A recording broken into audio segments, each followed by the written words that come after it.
YouTube, what it do, loved ones? You know the motto. If you can, after the story, go over there, hit us with a like, which is a thumbs up, and that'll let us know we kicking our stuff. Tonight we on the edge with BJ, APB, and he finna send us on a historical, legendary trip tonight. BJ, the floor is yours, OG.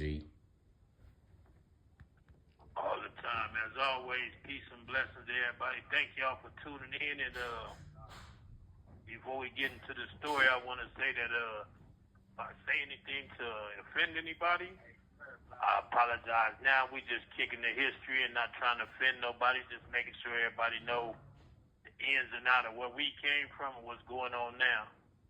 Tonight's story is about a riot during a concert, so people would understand how dangerous things could get.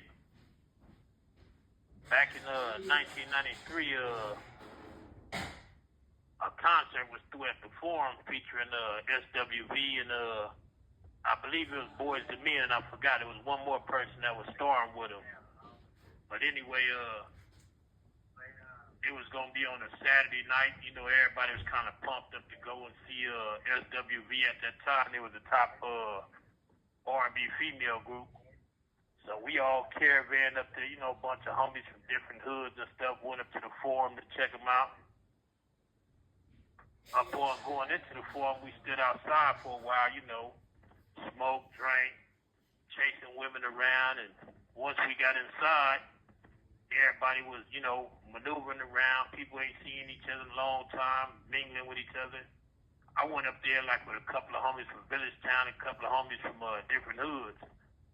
And once we got inside and the curtain came down and it was time to sit down, everybody started scrambling inside to make their way, you know, to find their seats.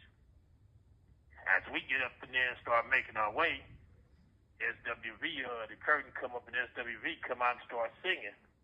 As soon as they started singing Human Nature, we hear somebody holler out, off your. So we hear that, we looking, because we know that's the homies, we looking. And as we looking, we hear somebody like, West Side Roller 60s.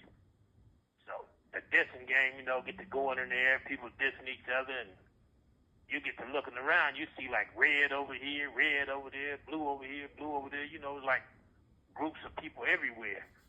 So as we listening, we trying to wait and see what the outcome gonna be, but at the same time, we already know the 60s gonna be up in there, 1,000 strong, so we trying to go down there and get by the homies to help them, but before we get down there, the riot kick off.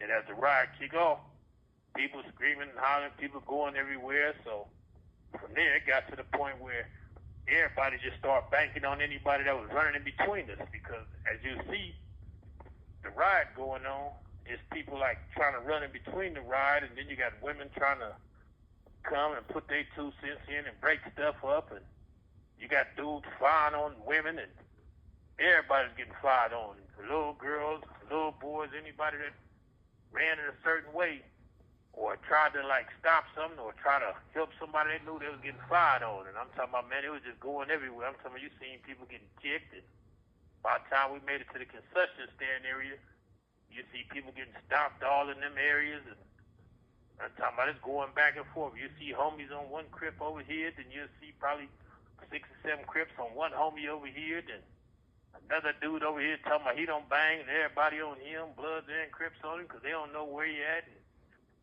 it was chaotic. And once we got outside, everybody started like getting in their vehicles, getting on for the police coming. And from there, that's when the situation I was telling y'all about before happened with Yogi. That's how it ended up happening, because we was leaving there and went outside. And anyway, once we was outside, everybody mounted up, talked about where they was going to go and this and that, and everybody still trying to get at different girls, but everybody shook up. Like, you know, the girls, they scared the 60s going to come back, and other Crips that was there might come back shooting, and nobody knew what was going on. But at the end, it was a fun event, even though a lot of people got their ass whooped. It was like real fun because you never get to go to stuff like that, and back then, people wasn't shooting people like they do now, you know what I mean? don't get me wrong, it could have happened, but it didn't happen. And based on it didn't happen, that made it a lovely day at the end of the concert, you know, because at the end of the day, it turned out all right and everybody made it home safe outside of the few people that got black eyes or got stomped or whatever. But yeah, man, that event right there was a legendary event. You don't really get to run across too many events like that no more, because now, you know, you got people doing mass shootings, might come with an AR and just shoot anybody, you know what I mean? They messed it up for a lot of us. But I hope that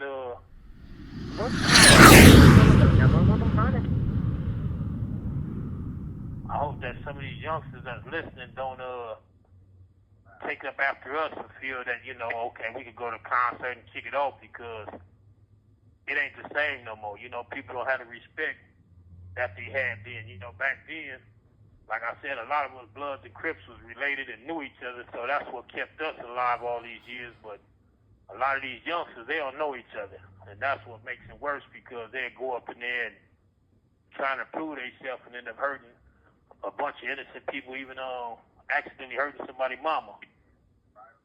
And you know, that's how it is when you go to concerts. Hopefully, I'm hoping that a lot of people remember this story, know like, yeah, man, it really was crazy that day, and a lot of people could have got hurt, because trust me, it was a lot of Bloods and Crips up in there.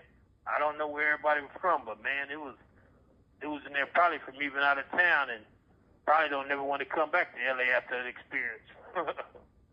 And with that said, I hope y'all enjoyed the story, because it was a good one, and I wish I could have told more about it, but certain things ain't meant to be told, just the fun stuff. With that said, I hope y'all appreciate it, and let me know what y'all think of it, and I got more coming to y'all that based on our history. With that said, 89 on up, y'all take care, and I'll be back at y'all soon. Later.